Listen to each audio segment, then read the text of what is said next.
Hello, I am Luna B, an astrologer, a yoga therapist, and a life coach. And today I'm going to dive into the energetics of the solar eclipse in Aquarius and the conjunction of Saturn and Neptune in Aries.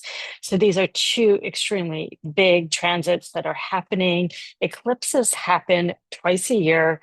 We have a solar and lunar eclipse, lunar and solar eclipse. And so we're starting off this new cycle. It's beginning on February 17th. We're going to have the new moon Aquarius solar eclipse at 28 degrees. So let's take this apart. Eclipses are where the moon, the earth, and the sun line up. And they're meeting on the axis close enough to the nodes. The nodes are mathematical points in the where the moon and the sun meet up as well. So the nodes are really significant. This is our soul growth. We're talking about the north node is where we are collectively growing, and the south node is what we're releasing, what we're letting go of. And so the energy right now, it's the first energetic imprint of Aquarius north node, Leo South Node.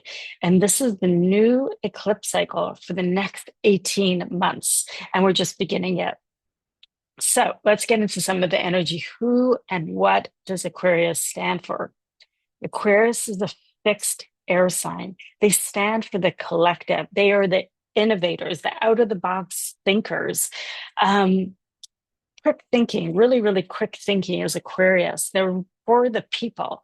So when you're thinking about that for yourself, we're also thinking about collectively, where are we right now and what is our stand as we're moving into this new moon eclipse? Eclipses are historically erratic times, breakthrough energy.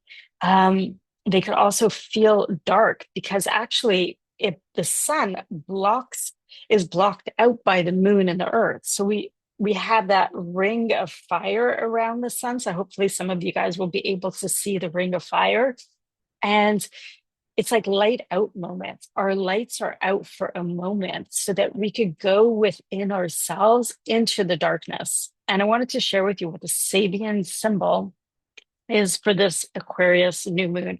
So Sabian symbols are symbolic energy that really helps support understanding the greater meaning of the eclipse. So this is a butterfly emerging from a chrysalis. It's a new beginning for your soul. It is a soul shift. It is standing for transformation. So personal and collective transformation. So really just put it in your calendar, February 17th. I'm sure maybe you're already feeling this, right? Because it doesn't only happen in that moment. It happens leading up to that moment. So you can start noticing in the past week or two what's been occurring for you.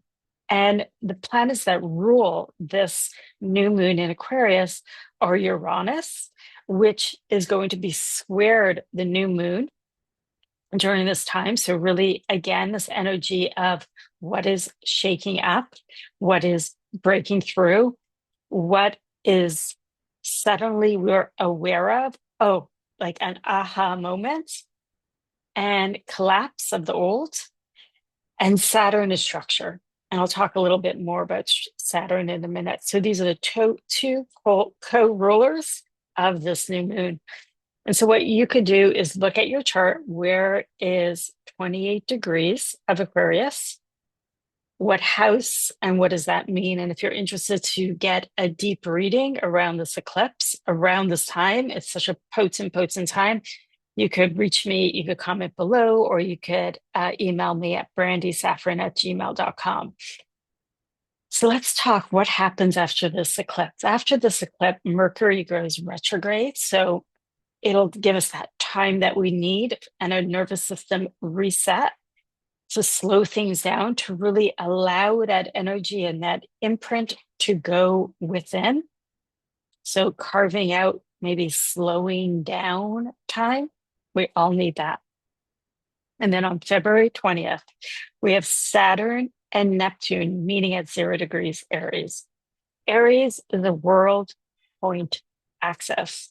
It is initiation of a new beginning and a new cycle. So again, pull out your chart. Where is Aries?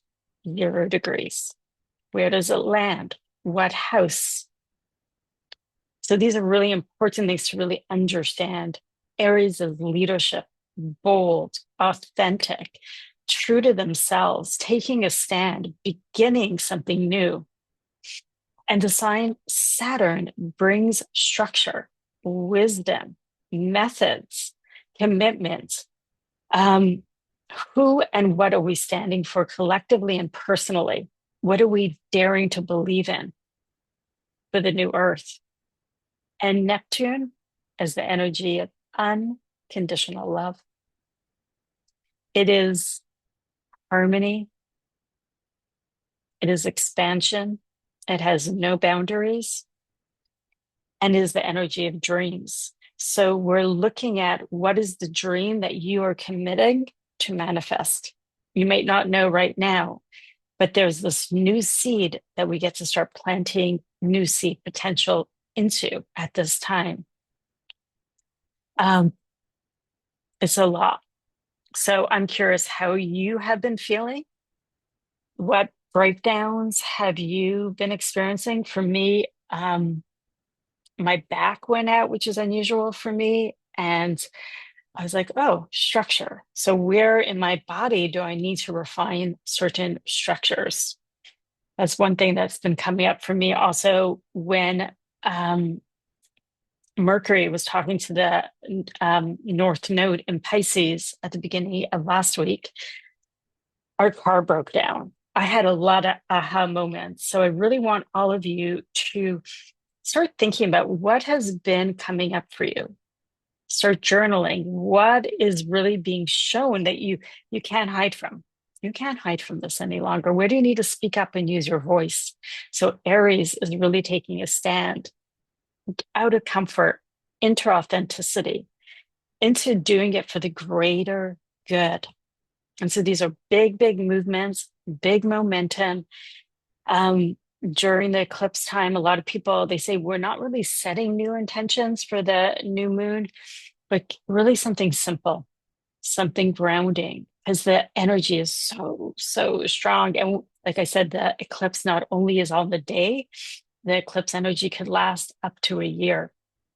And we'll have the second part of this eclipse, this counterpart, Leo, full moon eclipse is going to be in the summertime in August.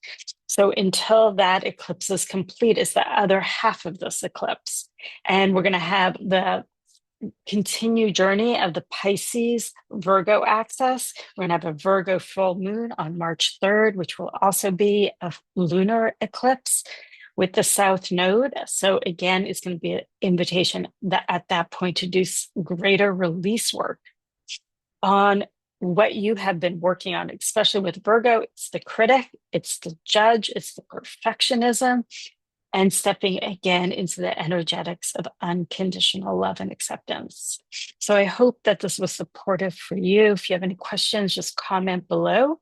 And if you want a reading, please reach out to me, brandysaffron@gmail.com, or Body and Mind with Brandy is my website. And I look forward to hearing from you. Namaste, Brandy.